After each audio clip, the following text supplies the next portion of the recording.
जी अस्सलाम वालेकुम स्टूडेंट्स। आप लोगों को मेरी आवाज़ ठीक आ रही है प्लीज़?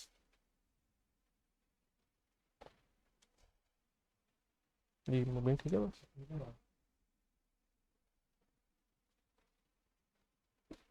ये न, अगर बताने की ज़रूरत है कि चैट वगैरह कैसे यूज़ करनी है तो बता दो।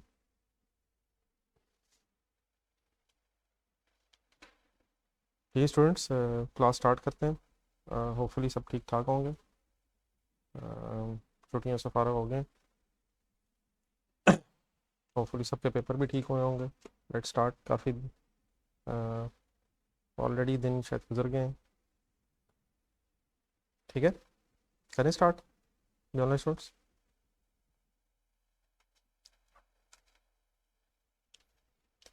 ये टेम्प्रेरी तौर पे अब डेफिनेटली इस वक्त फ़िज़िकल क्लासेस की लिमिटेशन है।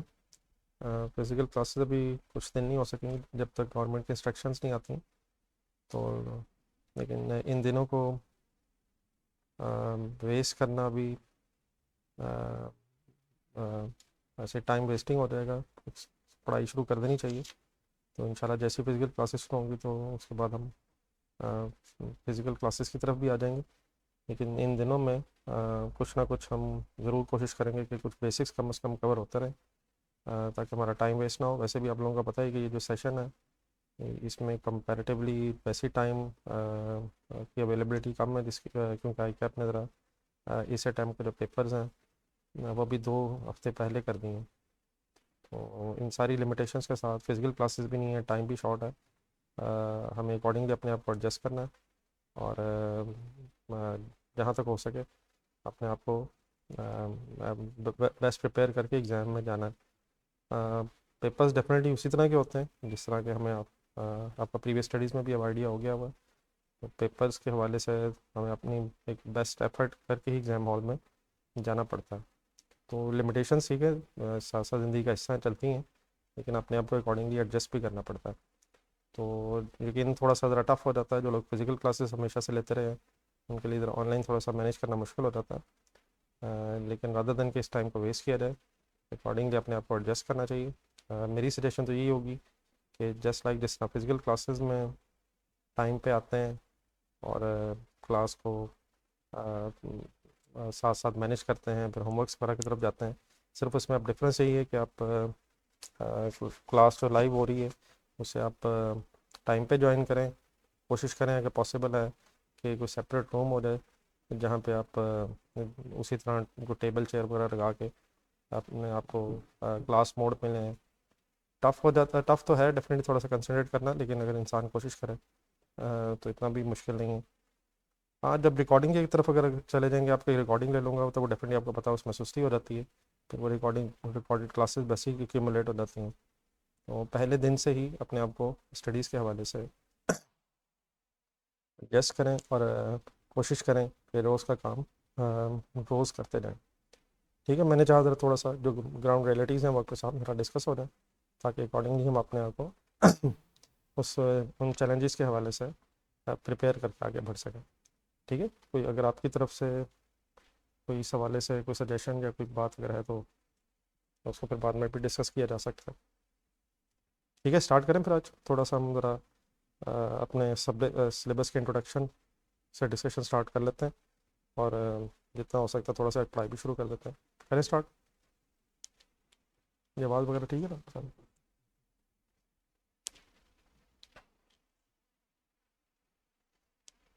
चलें जी, सब्जेक्ट के इंट्रोडक्शन से स्टार्ट करते हैं।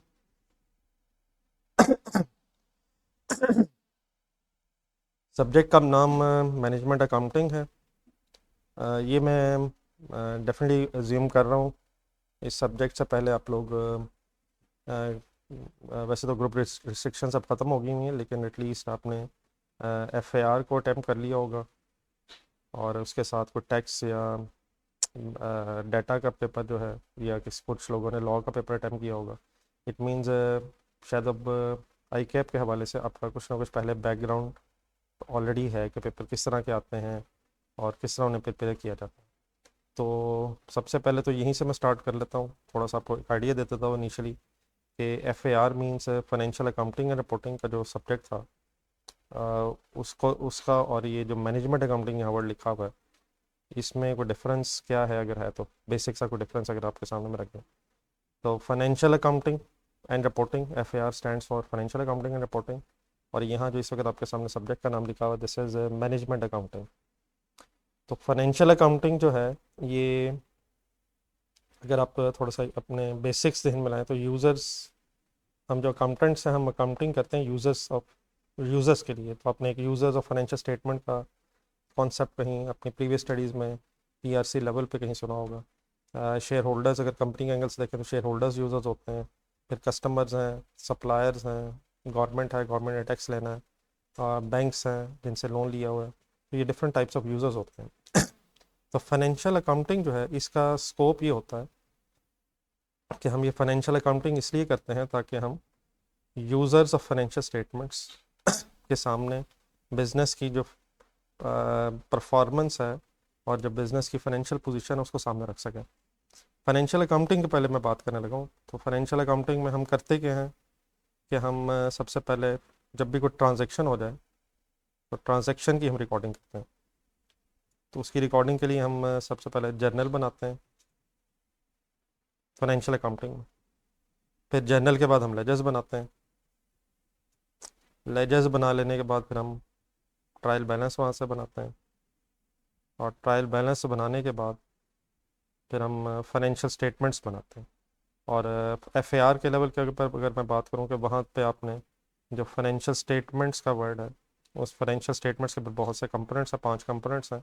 उसमें से अब आपने शायद सारे ऑलरेडी बनाने सीखे हुए हैं, कुछ ना कुछ आपको आइडिया हो गया हुआ है।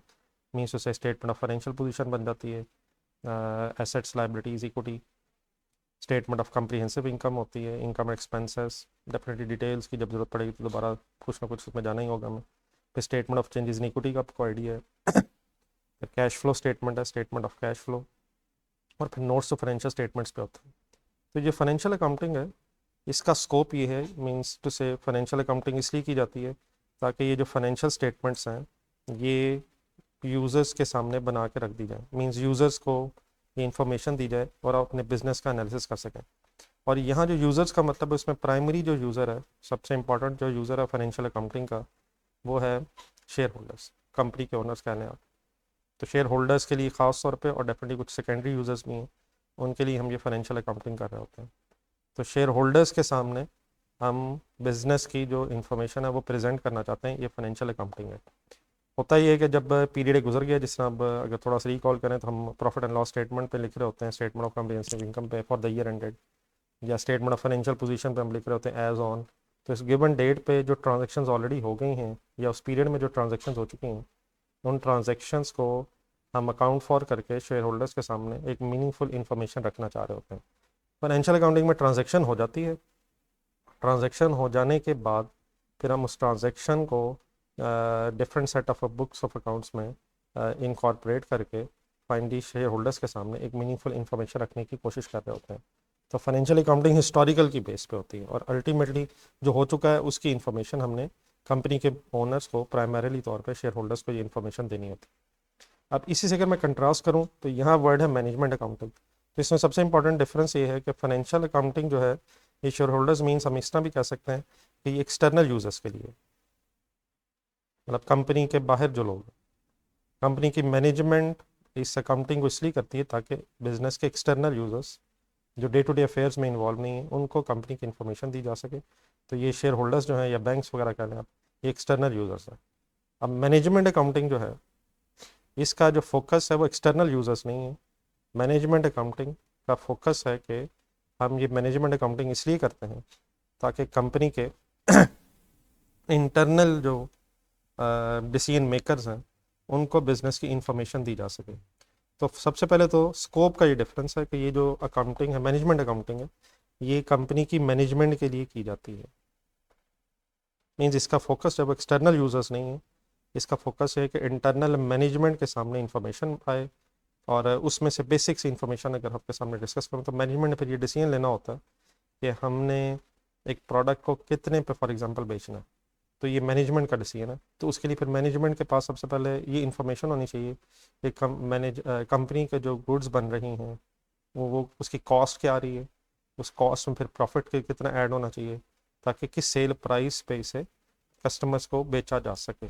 तो ये जो इन्फॉर्मेशन है कि कॉस्ट कितनी आई है, कॉस्ट एक्यूमुलेट की जाती है, फिर प्रॉफिटेबिलिटी कितनी होनी चाहिए, प्रॉफिट कितना ऐड होना चाहिए ताकि सेल प्राइस डिटरमिन हो सके, और फिर चेंजिंग सर्कमस्टांसिस में सेल प्राइस को अगर एडजस्ट करना पड़े तो वो किस तरीके से एडजस्ट किया जाता है। तो ये सारा फोकस होगा हमारे इस सब्जेक्ट का, दैट इज़ मैनेजमेंट अकाउंटिंग। तो in other words, simply speaking, छोटा सा अगर डिफरेंस की अगर बात की जाए तो मेन डिफरेंस इज़ कि फाइनेंशियल अकाउंटिंग एक्सटर्नल यूजर्स के लिए होती है, और उनमें से प्राइमरीली तौर पे हम external user simply means manage share holders की बात कर रहे हैं। लेकिन मैनेजमेंट अकाउंटिंग का फोकस ये है कि हम अकाउंटेंट्स मैनेजमेंट के लिए इंफॉर्मेशन प्रेजेंट बनाते हैं ताकि बिजनेस की मैनेजमेंट बिजनेस के हवाले से डिसीजन मेकिंग कर सके। तो उसके फिर बहुत से टूल्स हैं, वो डेफिनेटली मैं अभी आहिस्ता आहिस्ता अभी थोड़ा सा आपको सिलेबस के कॉन्टेंट्स के हवाले से भी आइडिया देता हूँ, और फिर यही हमारी जो डिस्कशन है ये हमारे पूरे सब्जेक्ट में हम आपस में डिस्कस किया करेंगे। तो what is the only basic difference initially अगर हम बात करें तो फाइनेंशियल अकाउंटिंग के यूज़र्स एक्सटर्नल यूज़र्स हैं, और मैनेजमेंट अकाउंटिंग के यूज़र्स जो हैं वो इंटरनल हैं। और इंटरनल यूज़र मींस बिजनेस की मैनेजमेंट के लिए हम ये अकाउंटेंट सारी अकाउंटिंग कर रहे होंगे, और हम चाह रहे हैं कि बिज़नेस की मैनेजमेंट इस पोजीशन में आ जाए कि वो बिज़नेस को कैसे रन करना चाह रही है, उसके सामने उसकी कॉस्टिंग की इंफॉर्मेशन, और फिर फ्यूचर के हवाले से भी, कि फ्यूचर में बजटिंग के हवाले से, फोरकास्टिंग के हवाले से भी इस सब्जेक्ट में हम आपस में डिस्कस करेंगे। तो इनिशियली जो मैंने थोड़े सा आपके सामने एक बैकग्राउंड रखने की कोशिश की है, डिफरेंस बिटवीन फाइनेंशियल अकाउंटिंग और मैनेजमेंट अकाउंटिंग, थोड़ा सा इसका आइडिया हो गया आप लोगों को, बात समझ आ गई मेरी। थोड़ी सी अगर आपकी इन्वॉल्वमेंट रहेगी तो ज़रा मुझे भी आइडिया हो जाएगा कि हम सही तरह बात समझ रहे हैं। और फिज़िकली इस वक्त हम एक दूसरे के सामने नहीं हैं, तो थोड़ा सा अगर आप मुझे अपना कोई रिस्पॉन्स, कोई रिटर्न फॉर्म में एटलीस्ट आपके सामने चैट की ऑप्शन अवेलेबल है, अगर दे सकेंगे तो ज़रा अच्छा रहेगा। एनी कन्फ्यूजन, बहरहाल चलें इस तरह कर लेते हैं बात।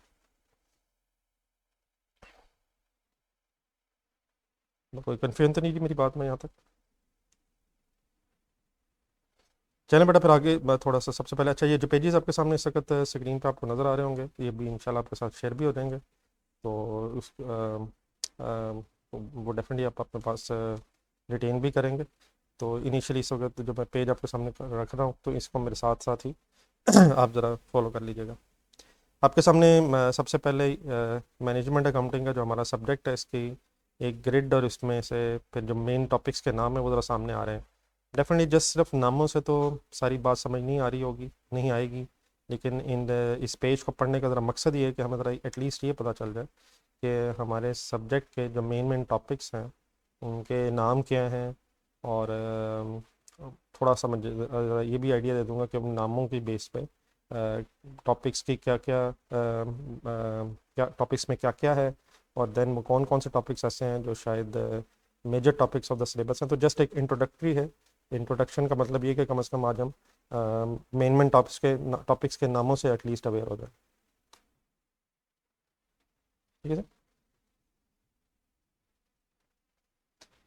जी फराज साहब, उसमें डिफरेंस है, लेकिन कॉस्ट अकाउंटिंग और मैनेजमेंट अकाउंटिंग, अब आपका सब्जेक्ट का नाम सिर्फ मैनेजमेंट अकाउंटिंग हो गया। तो कॉस्ट अकाउंटिंग असल में होती है कि कॉस्ट की इन्फॉर्मेशन जो हो चुका है ऑलरेडी बिजनेस में, फॉर एग्जांपल एक साल गुजर गया है, तो उस साल में प्रोडक्ट की कॉस्ट क्या थी, और उस प्रोडक्ट की कॉस्ट की बेस पे हमने सेल प्राइस जब डिटरमिन की तो हमारे नेट रिजल्ट्स क्या रहे।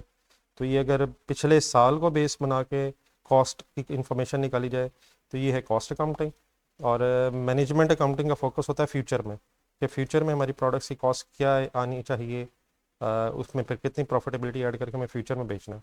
तो ये थोड़ा सा अब इसमें सिर्फ इस तरह से कह सकते हैं कि कॉस्ट अकाउंटिंग ज़रा हिस्टोरिकल होती है, जो ऑलरेडी हो गया है उसका हिसाब रखना, और मैनेजमेंट अकाउंटिंग का फोकस ज़रा फ्यूचर के हवाले से होता है। लेकिन अब आपके जो सब्जेक्ट का नाम रखा हुआ है वो मैनेजमेंट अकाउंटिंग है, लेकिन इसमें कॉस्ट अकाउंटिंग की भी चीज़ें आ गई हैं, और बाद में फिर फ्यूचर के हवाले से जो डिसीजन मेकिंग है वो भी आ जाएगी। तो मीन्स उसे वैसे कॉस्ट अकाउंटिंग, और पहले शायद सब्जेक्ट का नाम भी इस तरह होता था, कॉस्ट एंड मैनेजमेंट अकाउंटिंग। तो हिस्टोरिकली बिजनेस कैसा जा रहा है, फ्यूचर में कैसा जाना चाहिए, ये दोनों चीज़ें सब्जेक्ट के नाम से ही पता चल जाता था। अब नाम जस्ट चेंज हो गया है, लेकिन इसमें कॉस्ट अकाउंटिंग वाली चीज़ें भी हैं, मीन्स जो हो चुका है उसका भी रिकॉर्डिंग करनी है, और उसकी बेस पे फिर फ्यूचर के डिसीजन मेकिंग भी है। तो नाम ज़रा थोड़ा सा आई कि अपने सब्जेक्ट का ज़रा स्क्वीज़ कर दिया, लेकिन इसमें बहरहाल कॉस्ट अकाउंटिंग वाले चीज़ें भी हैं और फ्यूचर फॉरकास्टिंग वाली चीज़ें भी हैं, सब सिलेबस का पार्ट है। ठीक है फरहाद, आई होप का नाम फरहाद ही है आपका।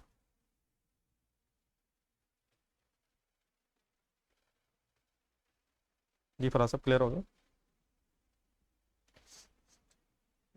जी सबसे पहले एक सिलेबस की ग्रिड दी हुई है और उसमें फिर उसकी वेटेज दी हुई है, लेकिन हम इसमें से ग्रेड के हवाले से जो वेटेज है उसको ज़रा नीचे के पेज के साथ ज़रा लिंक कर लेते हैं। ABC करके सिलेबस के 3 मेन हिस्से किए हुए हैं। तो उसमें सबसे पहला जो A है तो उसमें कॉस्ट एसोसिएटेड विद प्रोडक्शन एक हेडिंग लिखी हुई है। बिजनेसेस वैसे दो तरह के हैं। जी राशिद साहब, मेरा ख्याल है ये बात अगर हम इस तरह की चीज़ें जो हैं कुछ सब्जेक्ट्स के हवाले से कि कौन कौन से सब्जेक्ट्स हैं वो मैं अभी डिस्कस कर लेता हूँ, लेकिन ज़रा पहले अगर ये थोड़ी सी ज़रा डिस्कशन ये हो जाए ज़रा क्लास के ज़रा तकरीबन एक दफ़ा ज़रा ये मैंने सॉरी पेज ज़रा स्टार्ट कर लिए, जस्ट एक मिनट ज़रा ये पेज कंप्लीट कर लूँ फिर मैं आपके इस तरह के क्वेश्चंस पे भी आता हूँ कि मेरे ख्याल में आपको कौन कौन से सब्जेक्ट्स को साथ साथ चूज़ कर लेना चाहिए और डिपेंडिंग अपॉन के कौन से अपने पेपर्स दिए हैं। तो उसको मैं पहले जनरली थोड़ा सा मैं डिस्कस कर लूँगा, जस्ट सेकंड ज़रा मैं पेज ज़रा काइंडली कंप्लीट कर लूँ, उसके बाद फिर आपके अगर कोई स्पेसिफिक इश्यूज़ होंगे तो उसको डिस्कस कर लेते हैं। तो आज मतलब इसी तरह की चीज़ें अगर कम से कम क्लियर हो जाएंगे कौन कौन से अपने सब्जेक्ट रखने हैं, किन सब्जेक्ट्स की बेस पे आपको अपने पिछले सब्जेक्ट्स की बेस पे कौन से अगले सब्जेक्ट्स को रख के चलना चाहिए। तो वो जस्ट एक मिनट ज़रा मैं पेज कंप्लीट करूँ फिर इंशाल्लाह आपसे भी डिस्कस करता हूँ और अगर किसी और का भी इस हवाले से कोई पॉइंट रह जाएगा तो वो भी फिर बात कर लेते हैं। जी बेटा, बाद में ये कह रहा था कि हेडिंग लिखी हुई थी कॉस्ट एसोसिएटेड विद प्रोडक्शन। तो अगर आपके लेवल पे देखा जाए तो बिजनेसेस की दो टाइप्स होती हैं। डेफिनेटली वैसे तो सर्विस ऑर्गेनाइजेशंस भी हैं, लेकिन अगर आपके एंगल से इस वक्त जिस लेवल ऑफ स्टडीज़ में आप हैं तो बिजनेसेस को अगर कैटेगराइज किया जाए तो ट्रेडिंग बिजनेसेस भी होते हैं और मैन्युफैक्चरिंग बिजनेसेस भी होते हैं। शायद थोड़ा सा PRC में कहीं आपने एक आध दो पेजेस मैन्युफैक्चरिंग बिजनेस के हवाले से पढ़े हो, लेकिन ज़्यादातर PRC में और FAR में आप ट्रेडिंग बिजनेस के हवाले से ही पहले पढ़ते आए हैं। लेट मी डिफरेंशिएट थोड़ा सा मैं बता दूं। ट्रेडिंग बिजनेस एक ऐसा बिजनेस होता है जिसमें आइटम्स को परचेज करके सेल किया जाता है, गुड्स को परचेज करके सेल किया जाता है। तो ऐसे बिजनेसेस जो गुड्स ख़रीद रहे हैं, आइटम्स परचेज कर रहे हैं और फिर उन्हीं आइटम्स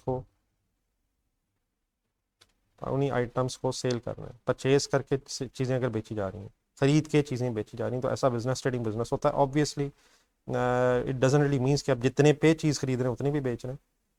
बिजनेस हो रहा है, डेफिनेटली आप प्रॉफिट कमा रहे हैं। फॉर एग्जांपल अगर आपने का प्रोडक्ट 1000 रुपीज़ की खरीदी है, 200 आप डिफरेंटली फॉर सपोज अगर प्रॉफिट ऐड कर रहे हैं तो 1200 इज़ द सेल प्राइस।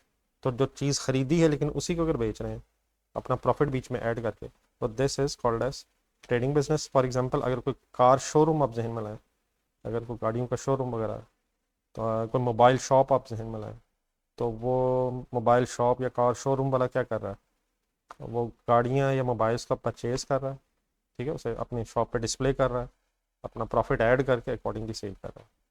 ठीक है, तो ट्रेडिंग बिजनेसेस वो बिजनेसेस होते हैं जो चीज़ों को ख़रीद के बेचते हैं। लेकिन इसी के अगेंस्ट मैन्युफैक्चरिंग बिजनेसेस वो बिजनेसेस होते हैं जो चीज़ों को पहले बनाते हैं, आइटम्स मैन्युफैक्चर होती हैं, आइटम्स मैन्युफैक्चर्ड, पहले चीज़ों को बनाया जाता है और देन फिर उन्हें सेल किया जाता है। Items manufactured are sold. ठीक है, पहले चीज़ें बनाई जाती हैं फिर बेची जाती हैं। अब इसी के अगेंस्ट हम इसी के अगेंस्ट ये वर्ड भी बोला जा सकता है, आइटम्स मैन्युफैक्चर्ड के अगेंस्ट आइटम्स प्रोड्यूस्ड भी कहते हैं इसे। ठीक है, आइटम्स मैन्युफैक्चर्ड या प्रोड्यूस्ड आर सोल्ड। पहले चीज़ को बनाया जाता है, फैक्ट्री लगाई जाती है इस काम के लिए, इसको इंशाल्लाह फिर अभी डिस्कस भी मैं करूँगा, ये आपके लिए ज़रा नई चीज़ भी है। तो चीज़ों का बनाने के लिए फैक्ट्री लगाई जाती है, फिर चीज़ें बना के सेल की जाती हैं। तो what is the basic difference between a trading business and a manufacturing business? अगर चीज़ों को ख़रीद के बेचा जा रहा है तो ट्रेडिंग बिजनेस है, और अगर चीज़ों को पहले बनाया जाता है और फिर बेचा जाता है तो ये मैन्युफैक्चरिंग बिजनेस है। अब डेफिनेटली बनाने के लिए भी चीज़ें चाहिए, तो उसकी डिटेल में अभी हम इंशाल्लाह भी जाते हैं। फॉर एग्जांपल अगर इसको एक एग्जांपल के तौर पे समझना चाहें तो कोई कार मैन्युफैक्चरिंग अगर कंपनी है, फॉर एग्जांपल को होंडा लिमिटेड है, तो होंडा लिमिटेड वाले क्या कर रहे हैं, वो गाड़ी को ख़रीद के नहीं बेच रहे, वो गाड़ी पहले बनाते हैं और फिर सेल करते हैं। तो कोई भी बिज़नेस, इसी तरह जो मोबाइल मैन्युफैक्चरर्स हैं वो बना रहे हैं, मोबाइल पहले बना रहे हैं फिर सेल कर रहे हैं। कोई मोटरसाइकिल मैन्युफैक्चरर है तो चीज़ों को, कोई फर्नीचर मैन्युफैक्चरर चीज़ों को बनाने के बाद अगर बेचा जा रहा है तो फिर ऐसा मैन्युफैक्चरिंग बिजनेस कहलाता है। अब मैनेजमेंट अकाउंटिंग के सिलेबस में कहीं कहीं शायद ट्रेडिंग बिजनेस भी आ जाएगा, लेकिन ज़्यादातर हमारा फोकस जो होगा वो मैन्युफैक्चरिंग बिजनेस पे है।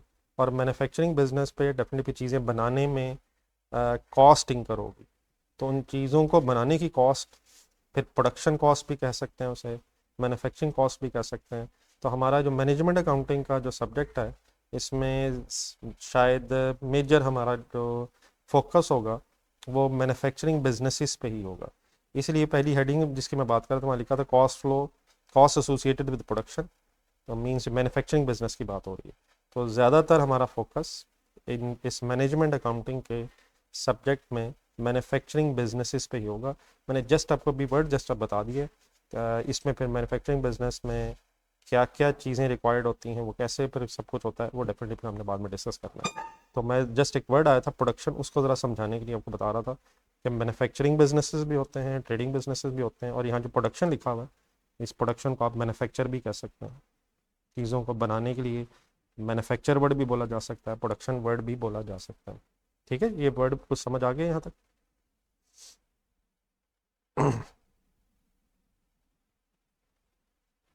कोई कन्फ्यूजन तो नहीं कि प्लीज़?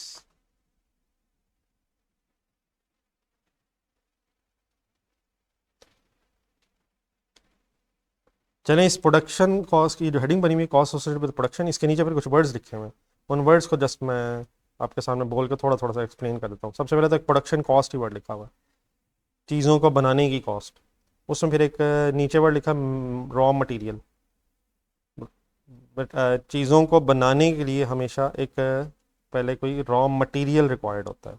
अब यहाँ तीन वर्ड्स शायद अभी नीचे तो ना लिखा हो, जस्ट मैं एक रॉ मटेरियल के वर्ड को समझाने के लिए आपको जस्ट एक अगर आइडिया देना चाहूँ। लेट्स अज्यूम कोई अगर आप मैन्युफैक्चरिंग बिजनेस से बनाए जिसमें सपोज एक आसान सी एग्जांपल ले लेते हैं ज़रा।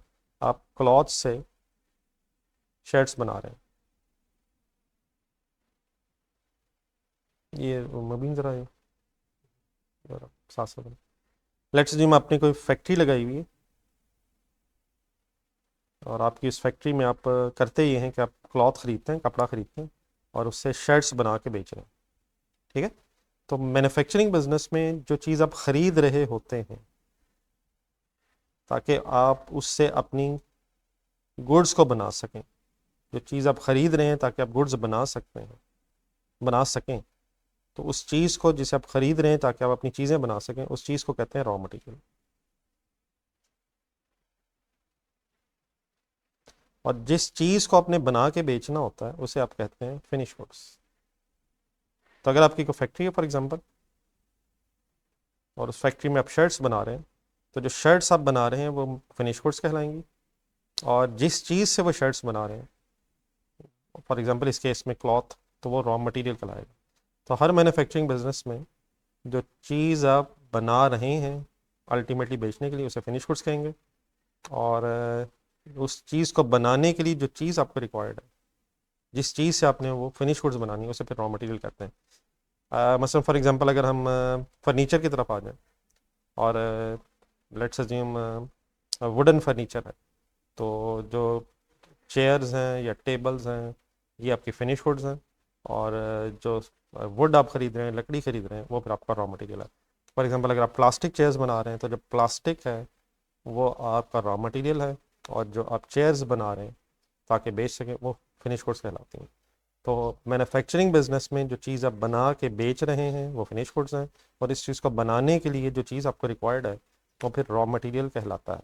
तो अब फिनिश गुड्स अगर आप कॉस्ट कैलकुलेट करना चाह रहे हैं कि फिनिश गुड्स को बनाने में, फॉर एग्जांपल कोई चेयर बनाई है आपने, उस चेयर को बनाने में मेरा कितना खर्चा हुआ, तो उसमें सबसे पहले आपका एक रॉ मटेरियल का खर्चा हो रहा होगा। तो फिर रॉ मटेरियल की कॉस्ट को कैसे कैलकुलेट करेंगे, वो डेफिनेटली फिर एक हमारे डिफरेंट चैप्टर्स का हिस्सा होगा तो उसको हम डिस्कस करेंगे। यहाँ तक कुछ समझ आ गया प्लीज़, के रॉ मटेरियल किसे कहते हैं?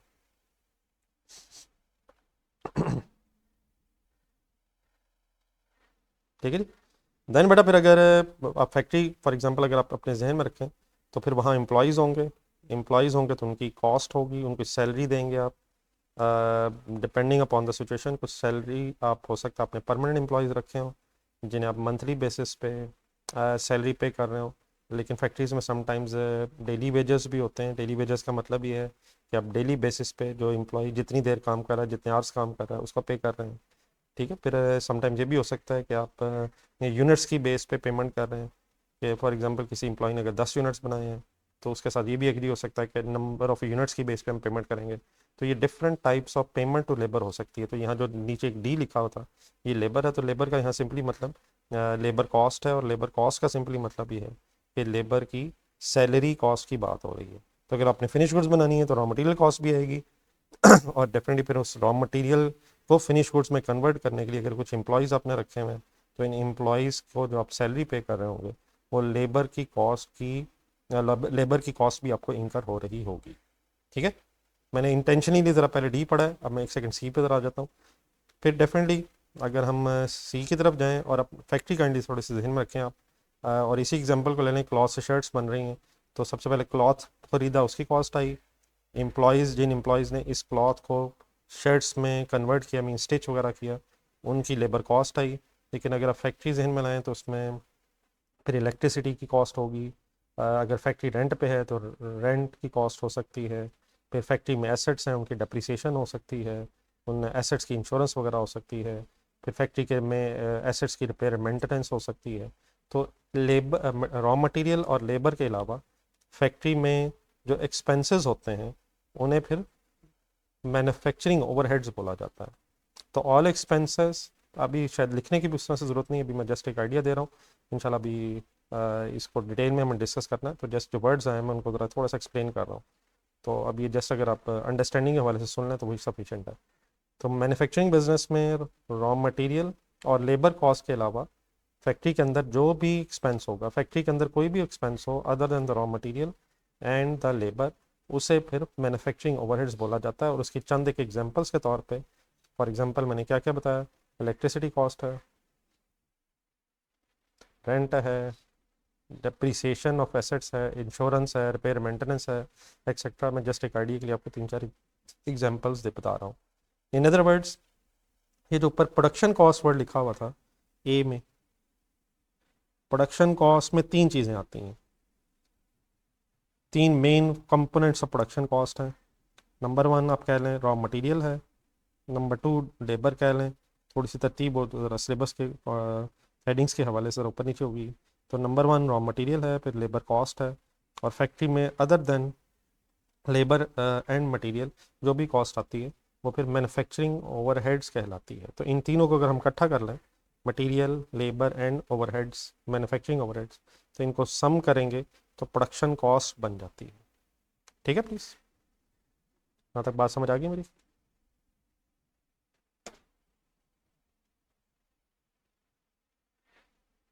ठीक है, अगर समझ आ गई तो ओके, लेकिन अगर किसी को कोई कन्फ्यूजन हुआ करे तो जस्ट वो एटलीस्ट रिस्पॉन्ड कर दे। ठीक है, चलें फिर आगे, कोई इशू तो नहीं। देन बेटा उसके बाद एक मैन्युफैक्चरिंग अकाउंट लिखा हुआ है। तो मैन्युफैक्चरिंग अकाउंट सिंपली मीन्स है कि जिस तरह एक प्रॉफिट एंड लॉस स्टेटमेंट बनती है ताकि हमें पता चल सके बिजनेस में प्रॉफिट कितना हो रहा है या प्रॉफिट की जगह लॉस अगर है। मीन्स फॉर एग्जांपल अगर इनकम ज़्यादा है तो प्रॉफिट है, अगर एक्सपेंसेस किसी वजह से बिजनेस के ज़्यादा हो गए हैं तो बिजनेस को लॉस भी हो सकता है। इसी तरह स्टेटमेंट ऑफ फाइनेंशियल पोजीशन वगैरह भी है। लेकिन मैन्युफैक्चरिंग अकाउंट मीन्स एक स्टेटमेंट बनती है, statement of cost of goods manufactured. तो मैन्युफैक्चरिंग अकाउंट का यहाँ मतलब है statement of cost of goods manufactured. ये जो स्टेटमेंट है ये ट्रेडिंग बिजनेस में नहीं बनेगी, ट्रेडिंग बिजनेस में इसकी कोई सेंस नहीं है।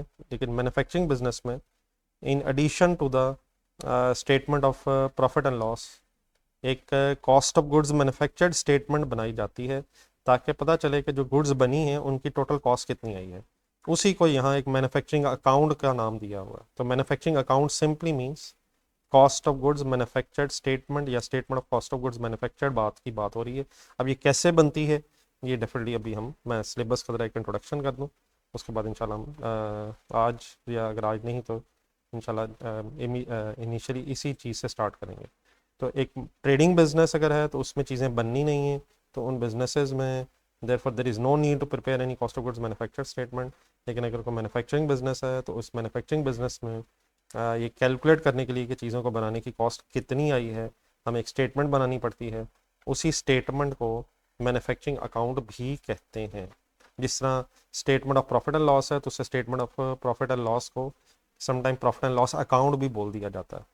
ठीक है, तो state manufacturing account simply means we are talking about a statement of cost of goods manufactured और that statement will reflect what is the cost of the goods जो हमने ड्यूरिंग द पीरियड बनाई है। ठीक है, यहाँ तक समझ आ गया ये वर्ड। तो इन अदर वर्ड ये जो ABCDE हैं इसमें हमने यही डिस्कस करना है कि मटेरियल कॉस्ट को कैसे एक्यूमुलेट किया जाता है, फिर लेबर के हवाले से क्या क्या इश्यूज आते हैं, उसे एक मैनेजमेंट अकाउंटेंट कैसे डील करता है, फिर जो मैन्युफैक्चरिंग ओवरहेड्स हैं इन मैन्युफैक्चरिंग ओवरहेड्स के अंदर क्या क्या होता है, इसकी कैसे काउंटिंग होती है। और फिर जब ये तीन चीज़ें इकट्ठी हो जाएं, जिस पेज पे आप ये कह रहे हैं जिस पेज पे हम इन तीन चीज़ों को इकट्ठा कर रहे होंगे, material, manufacturing overheads and labour, in other words जिस पेज पे हम प्रोडक्शन कॉस्ट को इकट्ठा कर रहे होंगे, that page is called as statement of cost of goods manufactured भी उसे कहा जाता है। और उसी को फिर मैन्युफैक्चरिंग अकाउंट की हेडिंग लिख के भी बनाया जा सकता है। जी मैं यहाँ तक एक्सपेक्ट करूँगा, मैंने काफ़ी कुछ बोला है। मेरी किसी बात में कोई अगर कन्फ्यूजन है तो पहले उसी को एड्रेस कर लें। Any confusion please.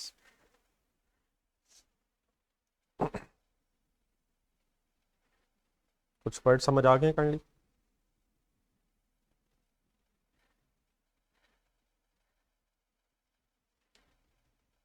जी बेटा कोई इशू तो नहीं प्लीज़, इनका अगर है तो बता दीजिएगा, वरना ठीक है मैं अज्यूम कर रहा हूँ कि नहीं है।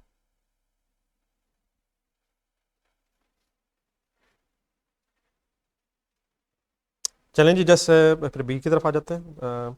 सबसे पहले एक हेडिंग थी कॉस्ट एसोसिएटेड प्रोडक्शन, देन आ गया एक हेडिंग है कॉस्ट फ्लो। इसमें ये जो तीन हेडिंग्स लिखी हुई हैं और ख़ास तौर पे इसमें जो ए और बी हेडिंग है, इस सेकंड मेन बी हेडिंग में ये हमारे मेन टॉपिक्स में से कुछ टॉपिक्स हैं। Main topics in a sense जहाँ से जिन्हें शायद पढ़ने में भी ज़रा टाइम ज़्यादा रिक्वायर्ड होगा, और देन उनमें से क्वेश्चन भी फिर समटाइम्स 15 से 20 नंबर तक के भी बड़े बड़े क्वेश्चंस बन जाते हैं। उसमें एक प्रोसेस कॉस्टिंग है और एक वेरिएंस एनालिसिस है। अब ये जो प्रोसेस कॉस्टिंग है इसकी बहुत ज़्यादा डेप्थ है, तो इस वक्त मैं जस्ट एक नाम ही बता रहा हूँ, बाकी इसके अंदर क्या है वो इंशाल्लाह फिर हम जब ज़रूरत पड़ेगी तब डिस्कस करेंगे। फिर एक वेरिएंस एनालिसिस है, इसमें भी बहुत ज़्यादा डेप्थ है। वेरिएंस का सिंपली मतलब होता है difference. As a business management हमें ये भी पता होना चाहिए कि हमने प्लान क्या किया था और एक्चुअली इवेंट्स क्या हो गए। मसलन फॉर एग्जांपल हमारा प्लान था कि हमने पीरियड के स्टार्ट पे ये सोचा था कि नेक्स्ट पीरियड में हम फॉर एग्जांपल 100,000 यूनिट्स बना के बेचेंगे, 1 लाख यूनिट्स हम बना के बेचेंगे, ये हमारा प्लान था, हमने एक अपना एस्टीमेट किया था। लेट्स अज्यूम साल के एंड पे फिर हमें पता चला कि ड्यू टू अनफोर्सिन सर्कमस्टांसेस हमने सिर्फ 90,000 यूनिट्स बना के बेचे हैं। अब लाख यूनिट्स का प्लान था, 90,000 यूनिट्स बना के बेचे हैं, इट मीन्स 10,000 यूनिट्स का एक डिफरेंस आया। इसी डिफरेंस को वेरिएंस बोलते हैं। अब अगर 1 लाख यूनिट्स बना के बेचना चाह रहे थे और 90,000 यूनिट्स बना के बेचे हैं, तो इसका मतलब ये हुआ कि हमारे बिज़नेस की परफॉर्मेंस अच्छी नहीं रही है। हमारा प्लान ज़्यादा था, हमने कम यूनिट्स बना के बेचे हैं, तो ये एडवर्स वेरिएंस हो जाएगा, एडवर्स डिफरेंस है बिजनेस में। इस मतलब हम अपने इस प्लान को अचीव नहीं कर सके। लेकिन अगर फॉर एग्जांपल 1 लाख यूनिट्स का प्लान था लेकिन हमने बहुत एफर्ट की और देर फॉर एग्जांपल 1,10,000 1,15,000 यूनिट्स बेच लिए, 1 लाख से ज़्यादा यूनिट्स बेच लिए, तो इसका मतलब हमारे बिज़नेस की परफॉर्मेंस फेवरेबल रही है। तो ये जो मैंने सिर्फ जस्ट एक यूनिट्स का आइडिया दिया है, अब यही एक्सपेंसेस के हवाले से भी हम बात कर सकते हैं, इनकम के हवाले से भी, और हर एक्सपेंस की अलग अलग बात भी हो सकती है। तो ये फिर एनालिसिस कैसे किया जाता है, फिर क्या रीजंस होती हैं कि हम अपने प्लान्स को अचीव नहीं कर सके, उन सब चीज़ों की इन्वेस्टिगेशन भी होती है। ये सारी चीज़ें फिर हम डिटेल में डिस्कस करेंगे अपने टॉपिक में, that is variance analysis variance simply means difference की बात हो रही है, लेकिन वो कैसे होता है वो डेफिनेटली फिर जब इस टॉपिक में जाएंगे तब डिस्कस करेंगे। बीच में एक छोटी सी चीज़, एक छोटा सा कंपैरेटिवली टॉपिक है, ये कोई बहुत बड़ा टॉपिक नहीं है जो बी लिखा हुआ है यहाँ, टारगेट कॉस्टिंग। अब टारगेट कॉस्टिंग भी एक टेक्निक है जिसका मेरा ख्याल फिलहाल एक वर्ड के हवाले से आपके जहन में नहीं तो सफिशेंट है, बाकी ये क्या होता है तो इंशाल्लाह ये साथ साथ डिस्कस करेंगे। देन उसके बाद एक सी पैराग्राफ लिखा हुआ है, उसमें थर्ड है cost management planning and decisions. इसमें फिर हम कुछ डिसीजन मेकिंग सीखेंगे इस थर्ड जो सी ग्रेड है। इसमें सबसे पहले ए जो है, इसमें कॉस्ट वॉल्यूम प्रॉफिट लिखा हुआ है। कॉस्ट वॉल्यूम प्रॉफिट की एक एब्रीविएशन होती है CVP। अब इसमें क्या पढ़ना है वो डेफिनेटली जब हम इस चैप्टर में पहुंचेंगे तो मैं डिस्कस करूंगा, लेकिन कॉस्ट वॉल्यूम प्रॉफिट का ये जो वर्ड है, यहाँ से इसका ज़रा थोड़ा सा अगर मैं एक और एंगल से लिखूँ तो शायद ये वर्ड आपने कभी पहले सुना हो, एक ब्रेक इवन एनालिसिस होता है। कभी सुना हुआ है break even? Break even point, कम से कम कितने यूनिट्स बेचे जाएं कि बिजनेस का लॉस ख़त्म हो जाए, या इन अदर वर्ड्स ना प्रॉफिट हो रहा हो ना लॉस हो रहा हो। ब्रेक इवन वर्ड मेरा ख्याल है, मेरा गुमान है कि आपने कहीं PRC में कहीं सुना होगा। सही कह रहा हूँ? तो आप इस तरह से कह सकते हैं ये कॉस्ट वॉल्यूम प्रॉफिट में कुछ ब्रेक इवन पॉइंट या ब्रेक इवन एनालिसिस वगैरह होता है जी। जिस जगह पे फॉर एग्जांपल अगर 1 lakh units, profit and loss statement ज़रा जहन में लाएं, statement of profit and loss please, इतना तो जहन में आ जाएगा ना, सेल, कॉस्ट ऑफ सेल वगैरह, ग्रॉस प्रॉफिट। फॉर एग्जांपल अगर 1 लाख यूनिट्स की सेल हुई है और नीचे जब आपने प्रॉफिट एंड लॉस स्टेटमेंट पूरी की है तो 1 लाख यूनिट्स की सेल की बेस पे जो अमाउंट आपके एक्सपेंसेस लेस करके नेट बच रही है, अगर वो एंड में ज़ीरो है तो ना प्रॉफिट एंड लॉस है, तो इसका मतलब 1 लाख यूनिट्स आपका ब्रेक इवन पॉइंट है। ये बिजनेसेस को पता होना चाहिए कि कम से कम कितने यूनिट्स बेचेंगे तो बिजनेस का लॉस ख़त्म होगा। ब्रेक इवन पॉइंट का मतलब ये है कि अगर इस ब्रेक इवन से कम बेचेंगे तो फिर इसका मतलब लॉस हो जाएगा, और अगर ब्रेक इवन से ज़्यादा बेचेंगे तभी प्रॉफिट होगा। ठीक, बिजनेसेस को पता होना चाहिए कि कम से कम कितने यूनिट्स बेचने हैं, तो वो जो कम से कम यूनिट्स कितने बेचने हैं उसी को फिर ब्रेक इवन कहते हैं। फिर ये ब्रेक इवन पॉइंट्स कैलकुलेट कैसे होते हैं, इसकी बेस पर डिसीजंस कैसे होते हैं, ये हम इंशाल्लाह फिर ये असल में ये जो ABC वगैरह अक्सर लिखा हुआ आपको नज़र आ रहा है, ये चैप्टर्स के एक पूरे पूरे चैप्टर्स हैं जिनकी इंशाल्लाह हमने फिर डेप्थ में जाना। ठीक है जी, कुछ ब्रेक इवन मैंने याद करवा दिया सही जी। फराज साहब कह रहे हैं कि हमें आइडिया, आई होप के वर्ड आपने ज़रूर सुना होगा, मे भी कुछ छोटी मोटी कैलकुलेशंस भी की हूँ, लेकिन वो पुरानी बात होगी। तो जस्ट मैंने एक वर्ड इसलिए लिखा है कि इसी CVP एनालिसिस में ब्रेक इवन पॉइंट का एनालिसिस भी हो जाता है। देन फिर बिजनेस की मैनेजमेंट ने फ्यूचर के कुछ डिसीजंस लेने होते हैं, तो फ्यूचर के कुछ डिसीजंस के हवाले से एक डिसीजन मेकिंग का हमारा चैप्टर आएगा। तो ये जो B से लेके E तक लिखा हुआ है, ये आप हम इसको इकट्ठा करके ये भी कह सकते हैं कि एक डिसीजन मेकिंग के हवाले से बात हो रही है। डिसीजन मेकिंग का चैप्टर कह लें आप, डिफरेंट टाइप्स ऑफ डिसीजंस होंगे, उसके बहुत से सिनेरियोज बन जाएंगे, वो इंशाल्लाह फिर हम डिस्कस करते रहेंगे। मसलन को स्पेशल ऑर्डर का यहाँ मतलब जो पहला लिखा हुआ है कि किसी कस्टमर ने आपको ऑर्डर किया है, क्या हम उसे एक्सेप्ट करें या ना करें, तो उस ऑर्डर के एक्सेप्टेंस के लिए हमें कौन कौन सी रेलिवेंट चीज़ें कंसिडर करनी होती हैं, ये डिस्कस किया करेंगे। फिर मेक और बाय डिसीजन का मतलब ये है कि आप चीज़ें बना के बेचें या ख़रीद के बेचें। ऑब्वियस मेक मीन्स बना के बेचें या बाय मीन्स ख़रीद के बेचें। मैन्युफैक्चरिंग करें, ट्रेडिंग करें, डेफिनेटली जहाँ प्रॉफिट हो रहा होगा वो करें, वो काम करना चाहिए। बना के बेचने में अगर ज़्यादा प्रॉफिट है वो करना चाहिए, और अगर ख़रीद के बेचने में ज़्यादा प्रॉफिटेबिलिटी है तो उस तरफ मैनेजमेंट को जाना चाहिए। तो ये डिसीजन कैसे होता है ये भी इंशाल्लाह फिगर्स के साथ बात करेंगे। फिर फर्दर प्रोसेसिंग डिसीजंस हैं, ये ज़रा थोड़ी सी एडवांस लेवल की बात हो रही है, इसलिए मेरे ख्याल अभी मैं इसको फर्दर एक्सप्लेन नहीं करूँगा। फर्दर प्रोसेसिंग ये क्या होती है ये इंशाल्लाह फिर बात करेंगे जब ज़रूरत पड़ेगी। फिर शट डाउन या प्रोडक्ट डिसकंटिन्यू डिसीजन का मतलब है कि क्या अगर एक प्रोडक्ट को बनाने में लॉस लग रहा है तो क्या उसे फिर भी बनाते रहें, या अगर लॉस है तो उसे बनाना छोड़ दें, क्योंकि हो सकता है कि फ़िलहाल उस प्रोडक्ट में लॉस हो रहा हो लेकिन फ्यूचर में कंटिन्यू करने से, फ्यूचर में बनाते रहने से एक उम्मीद आपको कि प्रॉफिट हो जाएगा। तो क्या किसी प्रोडक्ट में अगर लॉसेस होना शुरू हो गए तो उसे बंद कर दें या फ़िलहाल बनाते जाएं। ये भी हो सकता है कि एक प्रोडक्ट को में तो लॉस है लेकिन दूसरी प्रोडक्ट्स में प्रॉफिट है और वो प्रोडक्ट्स आपस में डिपेंडेंट है। तो अगर आप किसी लॉस मेकिंग प्रोडक्ट को बंद कर देंगे बनाना तो हो सकता है उसकी वजह से आपकी जो प्रॉफिटेबल प्रोडक्ट है उसकी सेल्स में भी कोई एडवर्स इम्पैक्ट आ जाए। तो how to make this decisions, product बनाते रहें बिजनेस चलाते रहें, कब तक चलाते रहें, ये फिर शट डाउन या प्रोडक्ट डिसकंटिन्यूस डिसीजन में ये होता है। तो यहाँ जस्ट एक आइडिया के लिए 3-4 ये डिसीजंस के नाम लिखे हुए हैं। इसके अलावा भी बहुत सारे डिफरेंट डिसीजंस हैं जो आपके सिलेबस में है, तो उन्हें कैसे लिया जाता है तो वो इंशाल्लाह फिर हम इस डिसीजन मेकिंग के चैप्टर में पढ़ेंगे। तो आई होप कि रीजनेबली कुछ ना कुछ मैं वर्ड्स का आपको आइडिया देने में कामयाब हो रहा हूँ। आखिर में जो दो चीज़ें लिखी हुई हैं, इकोनॉमिक ऑर्डर क्वांटिटी और एक सेफ्टी स्टॉक या री ऑर्डर लेवल, ये भी दोनों चीज़ें भी लिंक्ड हैं जो ऊपर रॉ मटेरियल था। तो रॉ मटेरियल के हवाले से भी कुछ डिसीजन मेकिंग करनी पड़ती है। कितनी क्वांटिटी में मटेरियल ख़रीदें at a time. For example एक साल में हमें 1 लाख केजीज़ की रिक्वायरमेंट है, क्या हम 1 लाख केजी इकट्ठे ख़रीद के रख लें? क्या हम 50-50 हज़ार केजी करके ख़रीदें? क्या हम 10-10 हज़ार केजी कर ख़रीद के हम अपनी 1 lakh kgs of raw material की रिक्वायरमेंट पूरा करें? तो कितनी कितनी क्वांटिटी में रॉ मटेरियल ख़रीद के हम अपने पूरे साल की रिक्वायरमेंट को पूरा करें? इस डिसीजन के लिए एक इकोनॉमिक ऑर्डर क्वांटिटी EOQ उसके लिए एब्रीविएशन है, वो मॉडल यूज़ किया जाता है। तो ये इंशाल्लाह फिर इसमें ये भी डिस्कस होगा कि कैसे किया जाता है। फिर रॉ मटेरियल के हवाले एक सेफ्टी स्टॉक का मतलब क्या चीज़ें तब ख़रीदें जब रॉ मटेरियल बिल्कुल ख़त्म हो जाए, या कुछ ना कुछ रॉ मटेरियल पड़ा हो तो चीज़ों को ऑर्डर कर दें, ताकि क्योंकि चीज़ों का अगर आप ऑर्डर करेंगे, फॉर एग्जांपल अगर आप ऑर्डर कर रहे हैं, आपका सप्लायर कहीं कराची में, और 10 दिन तो कराची से लेके लाहौर में चीज़ों को आने में लग जाता है। तो अगर आप आखिरी दिन जिस दिन आपके पास रॉ मटेरियल जब ख़त्म हुआ उस वक्त अगर आप ऑर्डर करेंगे, फिर तो 10 दिन आपकी प्रोडक्शन रुक जाएगी, क्योंकि अभी रॉ मटेरियल को आने में टाइम लगना है।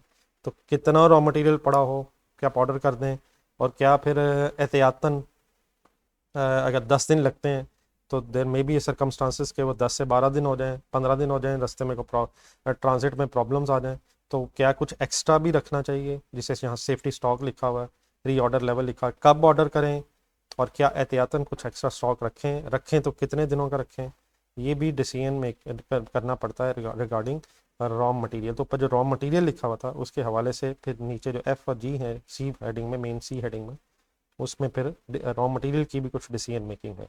तो ये हम कह सकते हैं ओवरऑल ये जो बी से लेके जी तक है, बी से जी तक, ऊपर जो ए था ये सी में, जो पहला ए मैंने पढ़ा था, ये तो ब्रेक इवन एनालिसिस एक अलग चीज़ है, लेकिन उसके बाद जो बी से लेके ये जी तक चीज़ें चली हैं सारी, ये डिसीजन मेकिंग है। और जो आखिरी दो मैंने अलग हाईलाइट किए हैं उसकी वजह ये है कि ये ज़रा मैं आपको बताना चाहता था कि रॉ मटेरियल के हवाले से डिसीजन मेकिंग टेक्निक्स कुछ या डिसीजन मेकिंग रॉ मटेरियल के हवाले से भी की जाती है।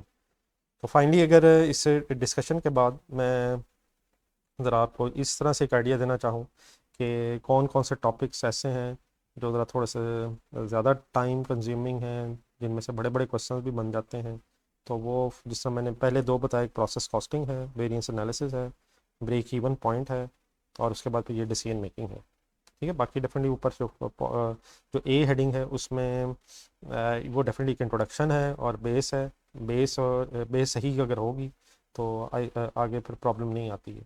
अच्छा, एक चीज़ और भी शायद मैनेजमेंट अकाउंटिंग के हवाले से, फाइनेंशियल अकाउंटिंग, इससे चलें, इससे पहले कि मैं मैनेजमेंट अकाउंटिंग बात करूँ, फाइनेंशियल अकाउंटिंग की तो आपकी बेस अब ऐसा ऐसा बन रही है। मसलन पहले आपने PRC में पढ़ी, इंट्रो टू अकाउंटिंग शायद उसका सब्जेक्ट का नाम था, फिर उसके बाद FAR पढ़ रहे हैं आप, या पढ़ा होगा होपफुली।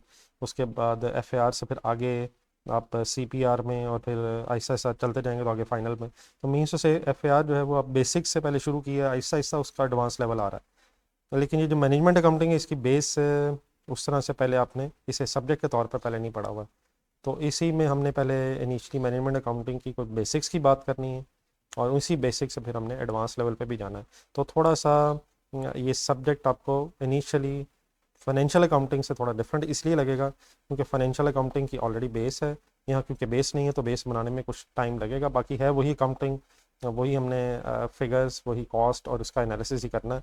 तो लेकिन थोड़ा सा क्योंकि इसका बैकग्राउंड ना होने की वजह से हमें इनिशियली शायद चीज़ों को अंडरस्टैंड करने में, बेस बनाने में कुछ दिन हमें एक्स्ट्रा शायद लग जाएंगे। पहले ये जो management cost and management accounting का जो पेपर था, ये लोग बच्चे अटैम्प्ट किया करते थे इमीडिएटली साथ जब FAR 1 पढ़ते थे। तो उस वक़्त क्योंकि PRC के फ़ौरन बाद अभी FAR भी नहीं पढ़ा होता था और साथ कॉस्ट ऑफ मैनेजमेंट अकाउंटिंग भी पढ़ना शुरू कर देते थे। तो कंपैरेटिवली उस वक्त महसूस ऐसे होता था कि जैसे इनिशियली अक्सर बच्चों के लिए ज़रा ज़्यादा टफ हो गया है।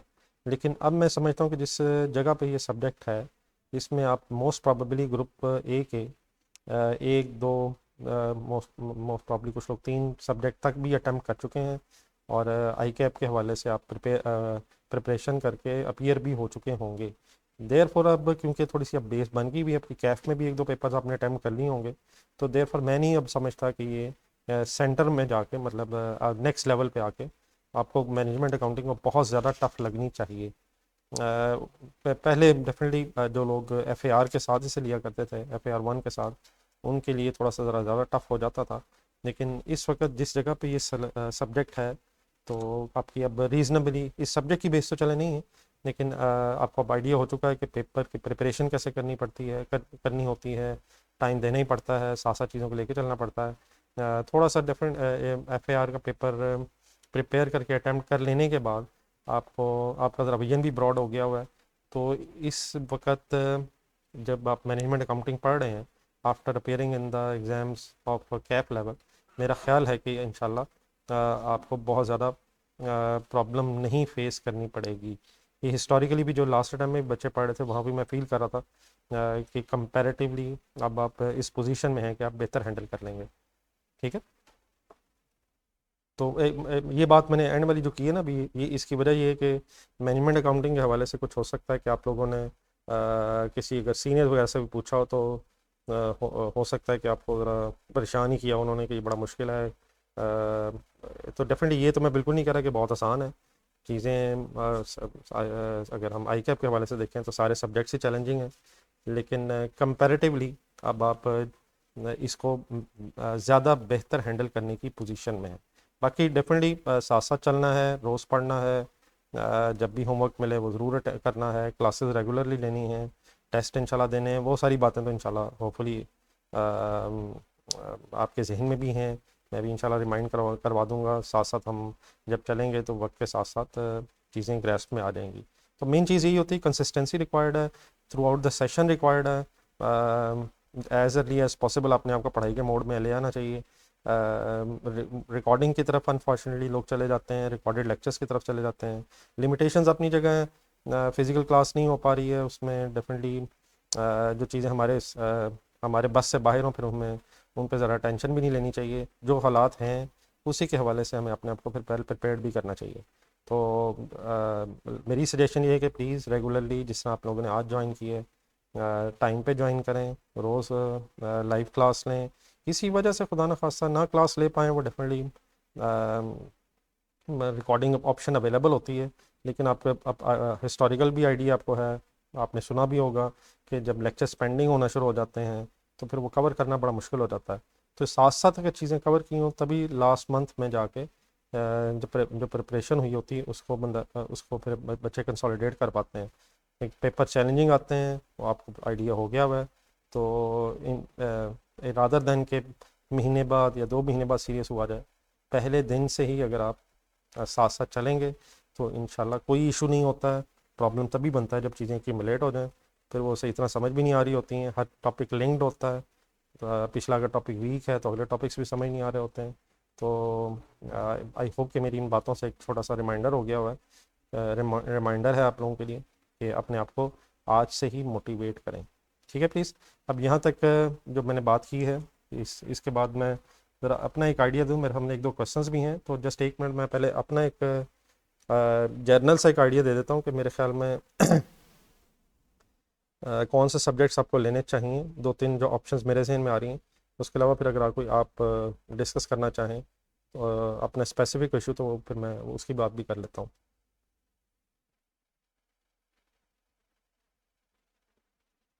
जी फराज साहब, जो आपने इस वक्त जो बात की कि मैनेजमेंट अकाउंटिंग के स्पेसिफिक चैलेंजेस क्या हैं, तो मेरा तो ख्याल में कोई ख़ास स्पेसिफिक चैलेंज बिल्कुल नहीं है। बस सिर्फ ये है कि ये सब्जेक्ट आपके लिए कंपैरेटिवली नया है, तो अगर नई चीज़ होगी तो उसमें परेशानी वाली कोई बात नहीं है। सिर्फ अगर आप लोग साथ साथ चलेंगे तो उसमें कोई भी इशू नहीं है। सिर्फ FA1 में format in a sense, FA1 मैंने अभी थोड़ी देर पहले आपको बताया, वहाँ उसकी ज़रा एक बेस बनी हुई है आपकी इंट्रो पढ़ लेने की वजह से। लेकिन यहाँ अब बेस अगर नहीं है तो डेफिनेटली पहले हम बेस बनाएंगे और फिर आगे चलेंगे। तो कोई स्पेसिफिक चैलेंज नहीं है, चैलेंज सिर्फ यही होता है कि रेगुलरिटी इंश्योर करना ज़रा मुश्किल हो जाता है। तो वो आई होप कि आप इस चैलेंज को मैनेज कर लेंगे। बाकी वो तो डेफिनेटली ये वाला चैलेंज तो बाकी सब्जेक्ट्स के लिए भी है, तो इसमें परेशानी वाली कोई बात भी नहीं है। रोज़ का रोज़ बस साथ चलेंगे। थोड़ी सी प्रैक्टिस ज़्यादा करनी पड़ती है, मैथ्स हम इन्वॉल्व है, लेकिन डेफिनेटली इसकी हम पूरी कोशिश करेंगे कि मैक्सिमम प्रैक्टिस हो। लेकिन अगर साथ साथ आप होमवर्क्स भी करेंगे तो टेस्ट देंगे तो कोई ऐसी बात नहीं है। बच्चे जो लोग इस तरह से कंसिस्टेंटली चलते हैं वो अल्लाह का शुक्र है कि उनके पेपर्स वगैरह अच्छे अटैम्प्ट हो जाते हैं। तो कोई स्पेसिफिक चैलेंज कोई ऐसा नहीं है। जिस तरह फाइनेंशियल अकाउंटिंग के लिए टाइम देना पड़ता है, आप बस उसी तरह समझें कि एक नया सब्जेक्ट बस ज़रूर है, लेकिन मैनेजमेंट अकाउंटिंग को टाइम दें। ठीक है, तो फिर सब कोई स्पेसिफिक चैलेंज ऐसा मेरा नहीं ख्याल है कि जिसे हम कह सकें कि यूनिक है इस मैनेजमेंट अकाउंटिंग के लिए। जिस तरह हम बाकी सब्जेक्ट्स में चैलेंजेस हैं, इसमें वो भी वो सेम चैलेंजेस हैं। तो वो जो चैलेंजेस हैं वो मेरे नज़दीक तो वही हैं कि अपने आप को बस डेली बेसिस पे मोटिवेट करना समटाइम प्रॉब्लम बन जाता है। जी, ये बात सब सब्जेक्ट्स की रिस्ट्रिक्शन के हवाले से मेरा ख्याल आप लोगों को पता चल गया होगा कि वो ये ज़रा मुजम्मिल को ज़रा बुलाइएगा। सब्जेक्ट्स की रिस्ट्रिक्शन के हवाले से वो जो ग्रुप्स की रिस्ट्रिक्शन थी, सब्जेक्ट्स की रिस्ट्रिक्शन थी, FA किया हो पास है तो FA2 करें, इस तरह की रिस्ट्रिक्शंस वगैरह सारी ख़त्म हो गई। ग्रुप्स रिस्ट्रिक्शन कोई नहीं है, आप अपनी मर्ज़ी से सब्जेक्ट चूज़ कर सकते हैं। अब से कुछ स्पेसिफिक सवाल आ रहे हैं, जस्ट एक बार मुझे 1 मिनट अलाउ कर दें तो मैं पहले अपना ज़रा ओपिनियन सामने रख दूँ, उसके बाद फिर मैं स्पेसिफिक बात कर लेता हूँ। अब मेरी सजेशन ये है कि अगर आपने FAR दिया है, टैक्स या डाटा, और डाटा या फिर लॉ, इनमें से कोई 2 या 3 आपके सब्जेक्ट्स दे दिए हैं, तो आपका नेचुरल कम्बिनेशन यही बनेगा कि आप उसके बाद मैनेजमेंट अकाउंटिंग लें। मैनेजमेंट अकाउंटिंग के साथ आप CPR की तरफ चले जाएं। कुछ लोग BIA, अगर मैनेजमेंट अकाउंटिंग नहीं पढ़ा हुआ और सीधा BIA की तरफ जाएंगे तो अब रिस्ट्रिक्शन तो डेफिनेटली कोई नहीं है, और या इन दोनों को इकट्ठा रखेंगे तो मेरा मेरा पर्सनल तो मशवरा ये है कि ज़रा थोड़ा सा टफ हो जाएगा, क्योंकि मैनेजमेंट अकाउंटिंग की अगर बेस होगी तभी BIA की तरफ आप जा सकेंगे। वो ज़रा थोड़ा सा एडवांस पेपर है मैनेजमेंट अकाउंटिंग से। तो विदाउट मैनेजमेंट अकाउंटिंग की बेस के अगर आप BIA की तरफ जाएंगे, या अगर विदाउट CPR की बेस पे फाइनेंशियल अकाउंटिंग का जो सेकंड नेक्स्ट पेपर है उसकी बेस पे अगर आप ऑडिट की तरफ जाएंगे तो वो भी मुनासिब नहीं है।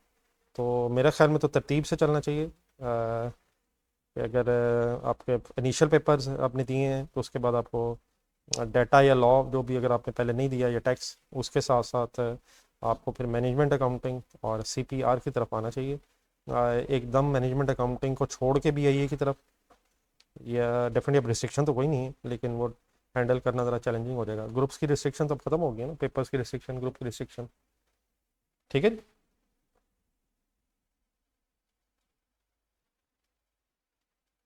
जी बेटा ठीक है, अगर आपकी फ़र्स्ट अटैम्प्ट है और आपने FR1 के साथ मैनेजमेंट अकाउंटिंग और डाटा का पेपर रख लिया है, तो लोग पहले भी FA1 के साथ कॉस्ट का पेपर ले लेते थे, तो इसमें मसला तो बिल्कुल नहीं है।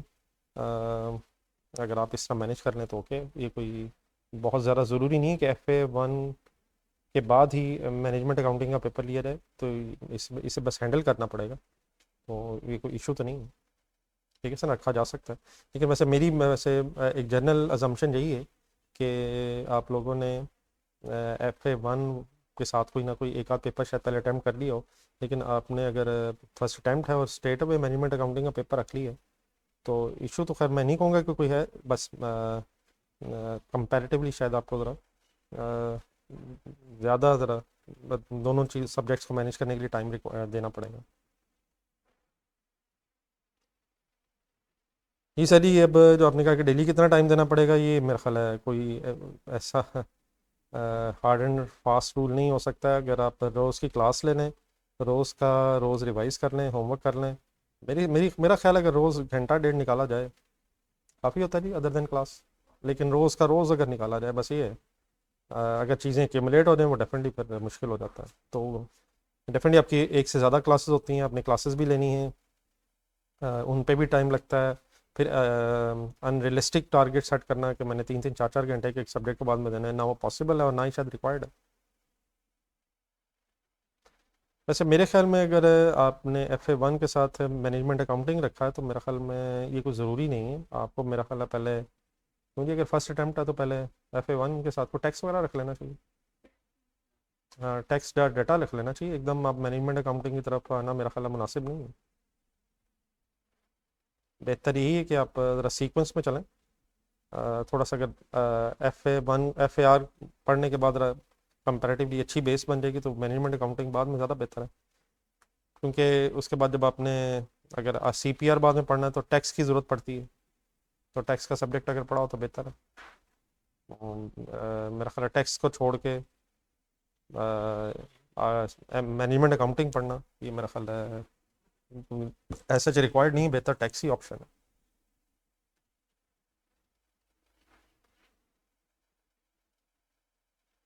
जी वो ठीक है राशिद साहब, बिल्कुल आप ठीक कह रहे हैं। अब मजबूरी अगर है तो वो तो फिर मजबूरी में तो इंशाल्लाह सब कुछ ठीक है। जिस तरह अगर आपकी और कोई सब्जेक्ट ही नहीं रह गया तो आपका मैक और BIE अगर है तो फिर बिस्मिल्लाह पढ़ें, बस अल्लाह मालिक है, जब कोई ऑप्शन ही नहीं है।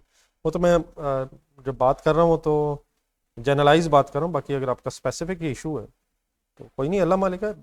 इसका मतलब है कि अगर आपके बाकी पेपर आपने अटैम्प्ट कर लिए हैं तो फिर तो माशाल्लाह बड़े हो गए हैं, तो कोई मसला नहीं, बस हिम्मत मारें फिर।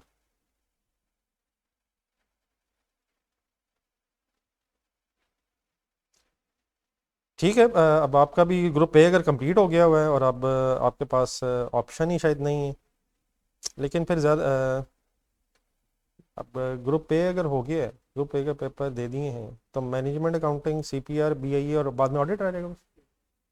तो अब आप बताइए, अगर ये चार आ जाए तो इनमें से कौन से तीन लेने चाहिए? ये मतलब फिर ये भी तो ऑप्शन है ना कि आप अब तीन अगर दे रहे हैं तो बाद में एक ऑडिट रह जाएगा, तो एक अटेम्प्ट तो अभी और लगनी है, इसका मतलब आपकी, या तो आप चारों दे रहे हो तो फिर दो दो करके दे दें आप। फिर आप फिर वैसे तो फिर आपकी चॉइस है ये BIE करना है या फिर ऑडिट करना। अगर आप CPR लेना है तो फिर ऑडिट की तरफ भी जा सकते हैं। अगर एक नहीं, अगर एक सब्जेक्ट ही छोड़ना है तो फिर तो वो आपकी चॉइस है कि फिर मेरा ख्याल है फिर ऑडिट में ज़्यादा बेहतर नहीं BIE से। लेकिन उसकी मेरा ख्याल है कोई सेंस नहीं बनती है कि अगर आपने एक पेपर छोड़ना ही है तो फिर आप तीन की बजाय दो दें। मतलब एक अटैम्प्ट अगर आपकी और लगनी है, अगर आप एक और अटैम्प्ट देने में इंटरेस्टेड ही हैं तो फिर दो दो करके कर लें। और अगर आपने तीन देने ही हैं तो मेरा ख्याल है फिर BIE की जगह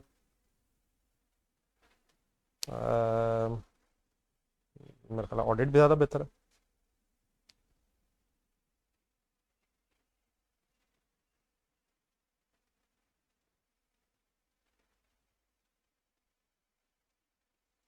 नहीं सर, फिर अगर आपके राष्ट्र साहब, मैं समझा शायद आपके दो ही रह गए, तो अगर आपके चार पेपर रहते हैं BIE मैक ऑडिट डाटा, तो मेरे ख्याल में फिर BIE और मैक इकट्ठा रखने की तो कोई सेंस नहीं। आप मैक और ऑडिट, बल्कि डाटा दें पहले शायद, क्यों नहीं? आप मैक और डाटा की तरफ चले जाएं, BIE को साथ ना मिलाएं। BIE तो मैं इस एंगल से कह रहा था कि अगर आपके रह ही दो पेपर गए, BIE ज़्यादा बेहतर यही है कि आप पहले मैक की आपकी बेस हो। बहुत सारी चीज़ें नहीं भी हैं, लेकिन ये पढ़ते पढ़ाते ये अज्यूम्ड ही होता है कि बच्चों ने मैक पढ़ा होगा, तो उसमें बहुत सारी चीज़ें ये अंडरस्टूड ही अज्यूम होता है कि मैथ्स की आपके पहले जहन में होंगी, तो फिर शायद उस तरह से वो रिपीट होना, हाँ, मुश्किल हो जाता है, जिस मतलब उस तरह से शायद प्रॉपर अंडरस्टैंडिंग नहीं बनती। और फिर वो तो है ना कि अगर मजबूरी है मैक और BIE रह गया फिर तो वो अलग इशू है, लेकिन अगर आपके और पेपर भी रहते हैं तो फिर आप मैक और डाटा की तरफ पहले जाएं। जो आपने मुझे चार बताए हैं उसमें से मैक और डाटा मेरा ख्याल है ज़्यादा बेटर ऑप्शन।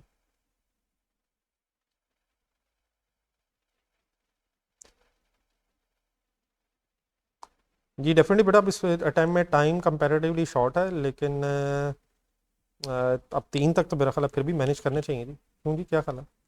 अब टाइम मैंने वैसे भी आई कि आपने मेरे साथ दो हफ्ते तो प्रिपरेशन के बढ़ा ही दिए हैं, तो यानी कि 15 दिन इफेक्टिवली कम है, 2 हफ्ते कह लें आप इफेक्टिवली कम है।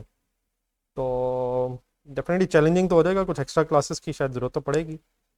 वैसे भी शायद बीच में आगे ईद का भी, एक और ईद भी आनी है, तो वो प्रॉब्लम्स तो सारी हैं, इसीलिए फिर कोशिश ये थी कि without any further delay classes start हो जाए।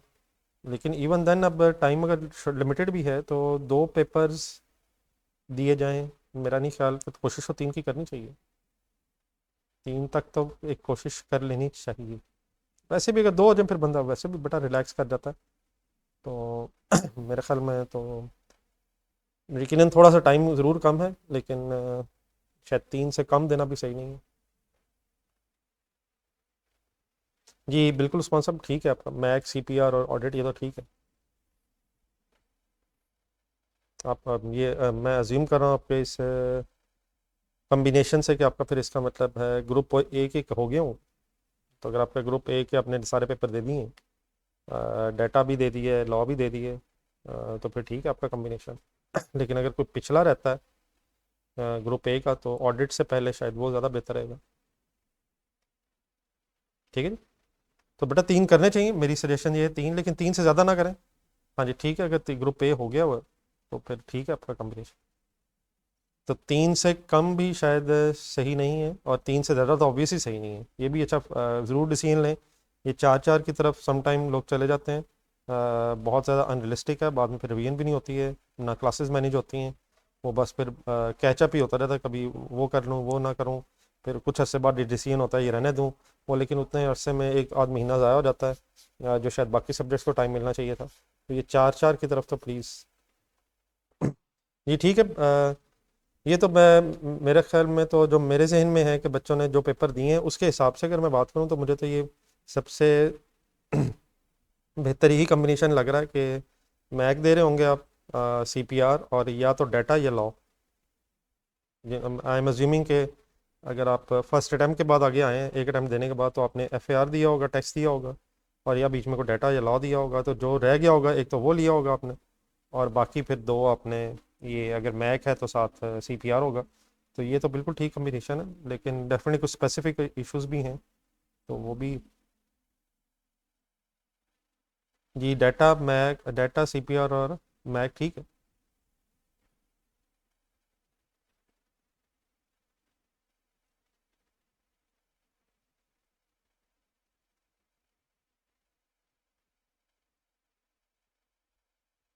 हाँ जी ठीक है, फिलहाल ठीक है। अगर आप लोगों को लगता है कि 2 फिलहाल कम है, तो बाकी रिजल्ट के बाद देख लीजिएगा।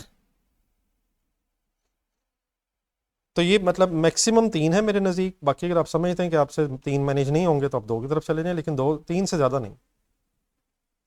हाँ पेपर अगर अच्छे हुए हैं जो आपने दिए हैं, अटैम्प्ट किए हैं, तो फिर मेरा ख्याल है 3 की कोशिश करनी चाहिए।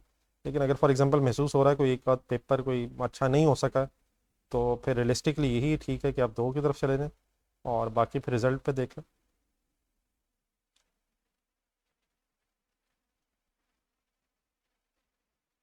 नहीं राजेश साहब, रख तो सकते हैं, लेकिन अगर आपके पास ऑप्शन ही अवेलेबल है और बीआईए के अलावा भी ऑप्शन है, तो क्या ज़रूरत है। आप अभी थोड़ी देर पहले शायद कह रहे थे कि आपका डाटा भी रहता है, तो फिर वाई नॉट के पहले आप डाटा दें।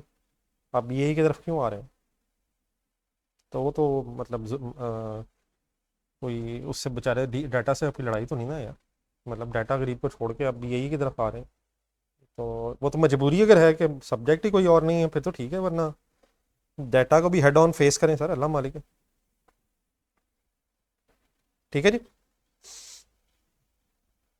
यही कोई और बेटा किसी का स्पेसिफिक क्वेश्चन है, कोई फर्दर क्लैरिटी चाहिए। कोई और तो क्वेश्चन नहीं प्लीज़ किसी का। चलें आज की डिस्कशन फिर मेरे ख्याल में यहीं तो मैं ख़त्म करता हूँ। इंशाल्लाह फिर कल से अपना सिलेबस का फर्स्ट चैप्टर स्टार्ट करेंगे। तो काइंडली आपसे रिक्वेस्ट है कि टाइम कम हमेशा टाइम पे क्लास ज्वाइन करें, 7:30 इंशाल्लाह क्लास स्टार्ट करेंगे, और कल से इंशाल्लाह प्रॉपर रेगुलर स्टडी स्टार्ट करेंगे। ठीक है जी, कोई और क्वेश्चन तो नहीं किसी का।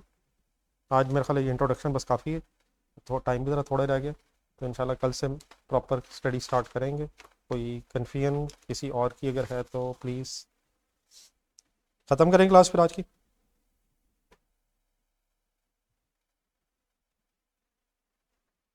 ठीक है जी, फिर अल्लाह हाफिज़, इंशाल्लाह कल मिलते हैं।